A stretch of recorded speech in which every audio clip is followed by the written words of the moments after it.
Cet anniversaire de la Déclaration universelle des droits de l'homme me semble particulièrement important du fait du moment évidemment dans lequel elle a été signée, mais aussi dans la résonance qu'elle peut représenter actuellement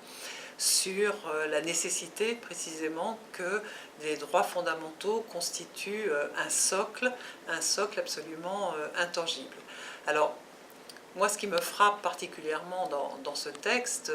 en résonance avec mon activité de contrôleur général des lieux de privation de liberté, j'ai envie de dire que c'est deux choses. Tout d'abord, le préambule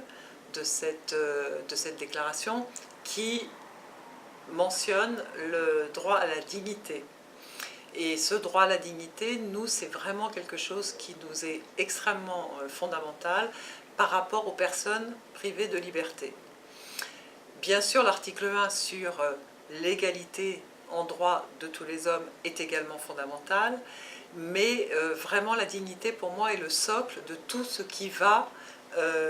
en découler après comme droits fondamentaux qui sont énumérés par le texte de cette déclaration et sur lesquels nous travaillons particulièrement quotidiennement dans la mesure où il s'agit de personnes vivant dans un milieu clos et par définition privées de liberté puisque retenues ou détenues à la suite d'une décision d'une autorité publique, c'est-à-dire les personnes qui sont en prison, en hôpital psychiatrique, hospitalisées sans leur consentement, en centre de rétention administrative ou en garde à vue. Toutes ces personnes, justement, ont des droits fondamentaux qui sont le droit au maintien des liens familiaux, le droit à la santé, le droit au culte, le droit d'expression. Or, le sujet, c'est que dans ce milieu clos, évidemment, ces droits-là ne peuvent pas se dérouler, se réaliser exactement comme en liberté. Et justement, tout notre travail, c'est de vérifier si les restrictions qui sont nécessairement apportées à ces droits compte tenu du fait qu'on se situe dans une prison, dans un hôpital psychiatrique, dans un centre de rétention, si ces restrictions-là, elles sont proportionnelles à la sécurité qu'exige l'établissement. C'est-à-dire qu'il y a une forme en fait de conflit entre les droits, dans la réalité de ces lieux-là, entre les droits fondamentaux et l'ordre public, la sécurité d'un établissement.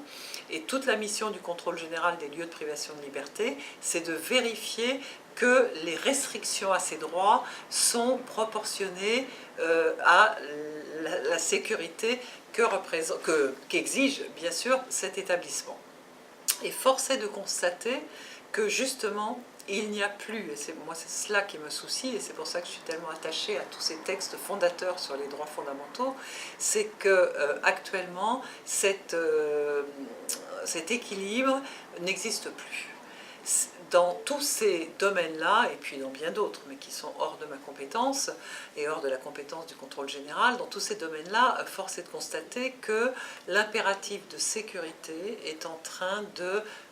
primer sur le respect des droits fondamentaux. C'est-à-dire qu'on va considérer que comme nous vivons des temps troublés par un certain nombre de choses, dont le terrorisme par exemple, eh bien cela légitimerait une diminution de ces droits fondamentaux. Comme si, quelque part, on ne pouvait plus se permettre le luxe de respecter les droits fondamentaux. Et c'est exactement contre cela que moi et l'institution que je dirige, nous battons, si je puis dire, c'est un véritable combat depuis 4 ans, c'est que justement, je pense que, quelle que soit la période que nous vivons, dans un état de droit, le socle représenté par les droits fondamentaux, tous ces droits qui sont énumérés dans cette déclaration, on ne peut pas transiger, on ne doit pas transiger. Et que justement, à partir du moment où on se met à penser que parce qu'on est dans telle ou telle période, eh bien finalement les libertés individuelles peuvent être un petit peu ou beaucoup amoindries, alors on n'est plus dans un état de droit.